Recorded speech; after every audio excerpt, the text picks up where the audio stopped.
Op 4 mei herdenken we de slachtoffers van de Tweede Wereldoorlog. Voor veel mensen betekent dat slechts moreel verplicht stil zijn en ontwenningsverschijnselen krijgen omdat ze 2 minuten lang niet met hun mobieltje kunnen spelen. Ik wil wat langer stilstaan bij het fenomeen oorlog. Pestgedrag is namelijk een van de belangrijkste oorzaken.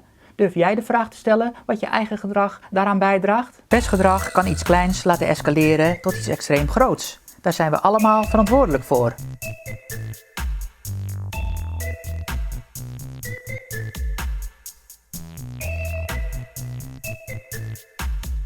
Vorige week ging de video over mensen die aangifte doen met valse intenties. Dat is te vergelijken met het indienen van valse strikes. Het is pestgedrag. Stel, je wordt gepest. Je wordt al jarenlang uitgescholden, mishandeld en genegeerd.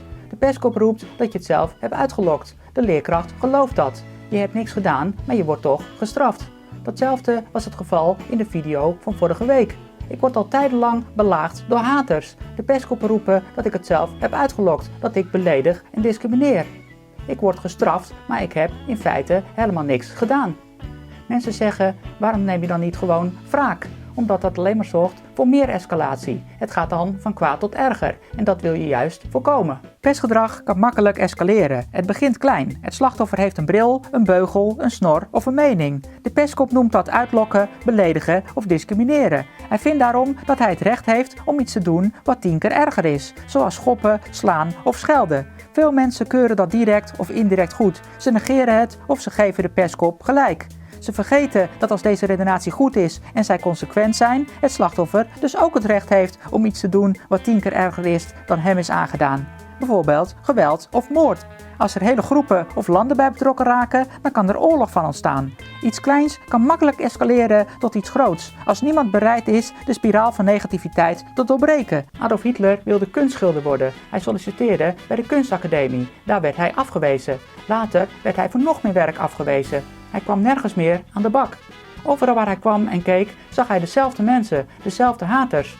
Op een gegeven moment stond hij met de rug tegen de muur. Hij ging de politiek in en de gevolgen zijn bekend. Een oorlog met 80 miljoen doden. Achteraf roepen mensen dat Hitler toch een racist was. Maar denk eens na. Als hij niet gepest was, dan was er helemaal geen oorlog geweest. Dat is het enige wat relevant is. In de media lees je vaak over escalatie, ruzie en pesten als het al te laat is. Het gaat vaak goed, maar als het fout gaat, dan is het ook meteen extreem. Jarenlang pesten kan ertoe leiden dat het slachtoffer opeens een mes trekt. Dat kan je het slachtoffer niet eens kwalijk nemen. Hij verdedigt zich. Hij heeft er niet om gevraagd. Degene die als eerste agressief is geworden, degene die als eerste iets gedaan heeft, dus de pestkop, hij is degene die gestraft moet worden. Op internet gebeurt vaak precies hetzelfde. Iemand post een simpele haatreactie, zogenaamd voor de grap. Hij heeft er niet bij nagedacht, maar hij hoopt dat erop gereageerd wordt, zodat hij nog extremer kan reageren. Daarna wordt er een haatvideo gemaakt. Het slachtoffer moet daar dan weer op reageren met een andere haatvideo. Er wordt geroddeld, geruzied en de achterban wordt erbij betrokken. Het is alleen maar provoceren. Niemand wordt daar beter van. Mensen begrijpen niet dat een van beide partijen het verstandig moet zijn om te stoppen. Anders houdt het nooit op. Daarom reageer ik uit principe nooit op haat. Ik wil dat gesodemieter niet. Ik wil dat YouTube een positieve plek is waar iedereen zich op zijn gemak voelt. Wat willen de mensen anders van mij? Verwachten ze dat ik mijn abonnees mobiliseer om de pestkop te gaan haten? Zodat de pestkop weer mensen kan oproepen om mij te gaan haten? Dat werkt toch niet? Zo krijg je nooit een prettige plek. Iemand moet stoppen. En ja, dan blijf ik helaas soms met mijn schade zitten. Maar daar is dan niks aan te doen. Beter verstandig zijn dan dom blijven. Provocatie en escalatie, daar gaat het om. Niet of het juridisch mag. Bijvoorbeeld de actie Geen 4 mei voor mij. Een of andere troela noemt de herdenking racistisch. Er zouden alleen maar blanke mensen herdacht worden. Onzin, de herdenking is voor alle slachtoffers. Haters uiten altijd valse beschuldigingen. Er ontstaat een nare discussie, veel escalatie, veel ruzie en veel mensen die tegen elkaar worden opgezet. Doe eens normaal. Stop met haten om het haten. In kinderliedjes vragen kinderen zich vaak af waarom er toch zoveel oorlog is. Nu kan ik jullie daar een antwoord op geven. Omdat de meeste mensen domme haters zijn.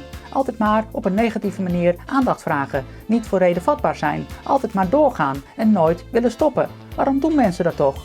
Waarom ga je iemand uitschelden? Wil je zo graag klappen? Waarom maak je iemands hobby belachelijk? Moeten we dan allemaal gaan vechten? Waarom geef je je klote mening over iemand in een haatvideo en verspreid je leugens? Dat is toch nergens goed voor?